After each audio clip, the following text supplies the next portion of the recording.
প্রধান উপদেষ্টার সঙ্গে শীর্ষ পুলিশ কর্তাদের বৈঠক। পুলিশকে অবহেলা করে দেশ গড়া যাবে না বলেন ডক্টর ইউনূস। পুলিশকে অবহেলা করে কিংবা পাশ কাটিয়ে গিয়ে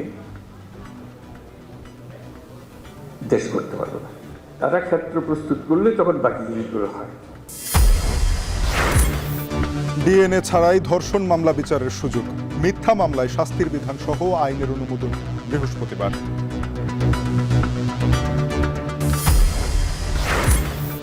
গণতন্ত্রের বিরুদ্ধে ষড়যন্ত্র চলছে, বিএনপিকে নিয়ে হচ্ছে মিডিয়া ট্রায়াল, অভিযোগ তারেক রহমানের।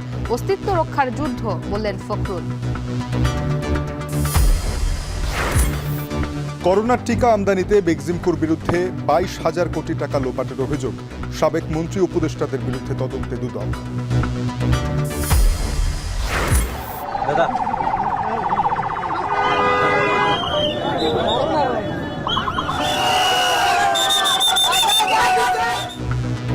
পিতৃভূমি হবিগঞ্জে ভালোবাসায় সিক্ত হামজা চৌধুরী।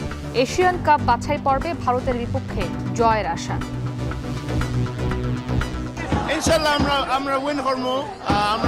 আমরা বিগ ড্রিমস আছে আমরা বাংলাদেশের সঙ্গে।